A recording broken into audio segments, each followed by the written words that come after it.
बटे 2 22। The distance between A B is 174 kilometre. A B के बीच की दूरी 174 किलोमीटर पर आवर है। ये दो जगह है मेरे प्यारे भाई, ए और बी, दो जगह है ए और बी। इनके बीच की जो दूरी है वो 174 किलोमीटर है। दो पॉइंट है मेरे दोस्तों, ए और बी, उनके बीच की दूरी 174 किलोमीटर है। दो नाव एक दूसरे की ओर एक ही समय पर क्रम से पॉइंट ए और पॉइंट बी से चलना शुरू करती हैं।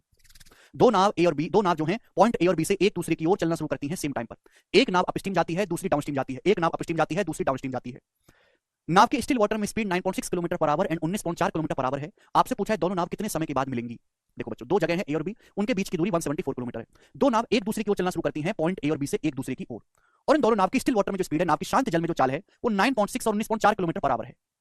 अब जाहिर सी बात है, अगर एक नाव अपस्ट्रीम जा रही होगी धारा के विरुद्ध, तो दूसरी नाव अपोजिट डायरेक्शन में, वो धारा की सेम डायरेक्शन में हो जाएगी। अगर मैं मान लेता हूं कि पहली नाव अपस्ट्रीम है, तो स्पीड क्या होगी 9.6 माइनस वाई स्पीड हो जाएगी पहली नाव की अपस्ट्रीम में।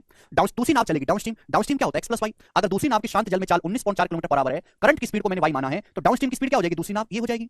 बोला है दोनों नाव एक दूसरे से कितने टाइम के बाद मिलेंगी, तो टाइम बराबर होता है डिस्टेंस बटे रिलेटिव स्पीड। बच्चों मैंने आपको पढ़ा है ना, डिस्टेंस जब दो ऑब्जेक्ट चलते हैं तो हम रिलेटिव स्पीड लेते हैं। ये दोनों नाव एक दूसरे की ओर चल रही हैं, तो टाइम बराबर डिस्टेंस बटे रिलेटिव स्पीड। अब पहली नाव की स्पीड 9.6 माइनस वाई है, दूसरी नाव की जो स्पीड है मेरे प्यारे वो कितनी है 19.4 प्लस वाई है। दोनों नाव एक दूसरे के अपोजिट डायरेक्शन में चल रही हैं। जाहिर सी बात है, एक नाव अपस्ट्रीम होगी तो दूसरी डाउनस्ट्रीम होगी। समझ में आया? आप बोलोगे हाँ जी सर बिल्कुल सही। तो रिलेटिव स्पीड क्या हो जाएगा भाई, S1 प्लस S2। समझ में आया? आप बोलोगे हाँ जी सर बिल्कुल सही। तो y से माइनस वाई चला जाएगा मेरे प्यारे भाई, ठीक है बच्चों। अब 9.6 में 19.4 ऐड करेंगे तो कितना आएगा, 19 और 28 और 0.4 जोड़ेंगे 28 और 29 हो गया। 174 को 29 से भाग देंगे 6 घंटे, तो दोनों नाव एक दूसरे से 6 घंटे के बाद मिलेंगी, यानी कि डी ऑप्शन सवाल का आंसर हो गया डी।